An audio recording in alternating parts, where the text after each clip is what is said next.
Some people don't believe there's a spiritual war going on, but there absolutely is. We'll look at two cases in the music industry, Doja Cat and Kevin Gates, that absolutely proves that there's a spiritual war and that demonic influences have infiltrated the music industry. An important fact worth pointing out is that Lucifer at one point was the highest angel in heaven, even above Gabriel and Michael. Of course, we know that Lucifer, Satan, has fallen and is now the enemy of God. Ezekiel 28:13 tells us, "The workmanship of your timbrels and pipes was prepared for you on the day you were created." Lucifer was actually in control of music in heaven, so it's no surprise that here on earth, where he's the god of this world, that he uses music to be a main way to get demonic influence to the masses. Before we look at Doja Cat and Kevin Gates, let's look at two other rappers who prove and expose the music industry for its demonic evil influence. Is that kind of true within the industry? Is some real kind of other kind of spirits kind of handling that game? How real does that get? Yeah, it's real. All I gotta say is that if you ain't got nobody praying for you or you don't pray for yourself, do not get into the industry. Because you know what I've learned? They say Satan don't have the red horns and the pitchfork like people think. He convinced himself, honestly, if you look back before he was banished from heaven, Lucifer was the most beautiful angel of them all. So it always presents itself as beauty, but not knowing really what's on that inside. Because there's some pretty people that got some ugly soul. There's some handsome men that are demons. It's a fact.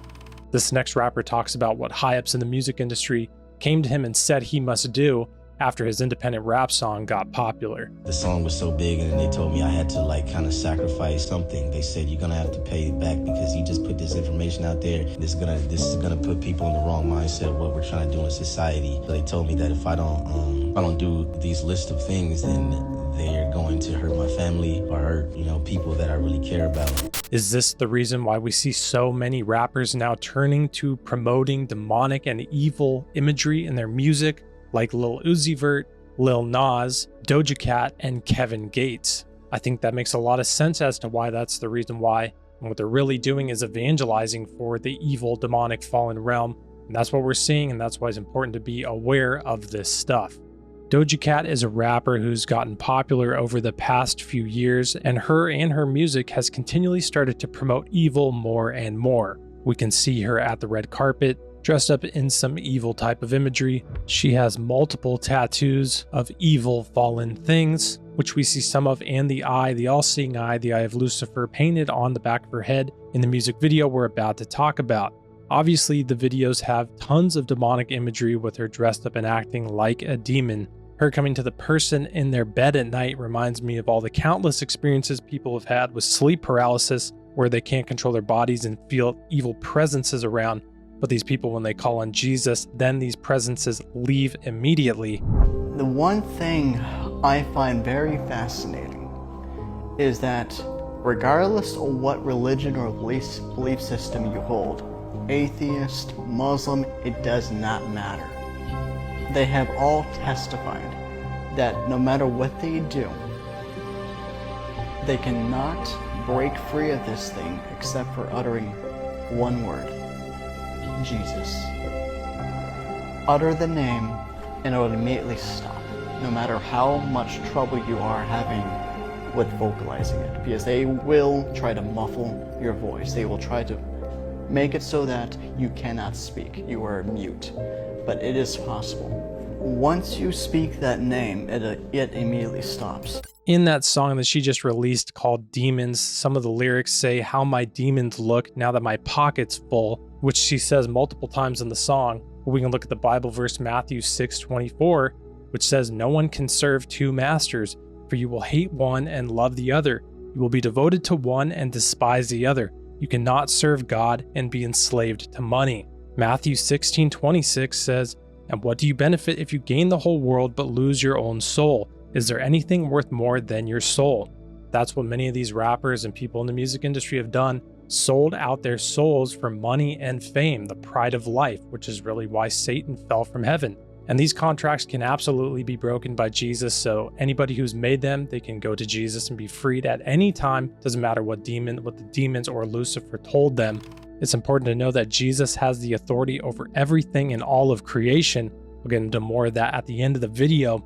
Another Doja Cat video worth referencing is Paint the Town Red. You can see at one point in this video where she's riding a dragon, more satanic imagery. She's got a sleeve on her right hand with pentagrams up and down on the sleeve. Within that song, she says, "I'm a demon lord." The lyrics also say she's the devil, she's a rebel. And that's exactly what the demons have been called all throughout history. They've been called devils. It's pretty clear to see with the imagery and how much she promotes the evil side, the fallen realm, that she seems to be sold out to the fallen realm. Hopefully a contract she will eventually break with Jesus. But some people in the music industry might do this just for fame and notoriety, but they truly haven't. But seems as if she is completely sold out to that. Someone else who I believe is, and worth referencing here, is Kevin Gates. In this interview, Kevin says he's 3,000 years old. He's the son of a fallen angel, which is exactly how demons talk. Take a listen. You say, fast forward to the future, if I was 86 years old, well, this is gonna sound very, very crazy. I'm already like 3,000 years old right now. I just tell people I'm 33 because I don't age. Like 3,000. I know that's gonna sound weird, but I don't age. I'm immortal. There's nothing new under the sun. My mother had sex with an angel, was born an immortal, and didn't even know it. Kevin Gates in another video said that he has angels at his command, and this is the type of talk that some rappers again do just to get notoriety. But a kid is rarely caught lying on the spot, and you can see what Kevin Gates' kid said in this video on an Instagram live stream. You look at her. She's so sweet. Hey, she powerful too. Yeah, I did magic on my brother yesterday. Yeah, I did magic on my brother yesterday.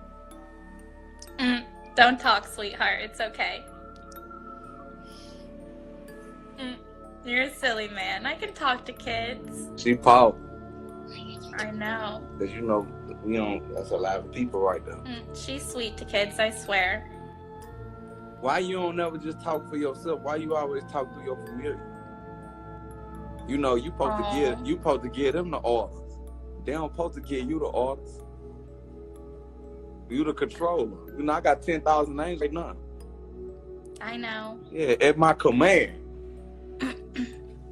At my command. You got it, your command. I got 10,000 angels in here with me right now, at my command. I sacrifice for this, though. I know.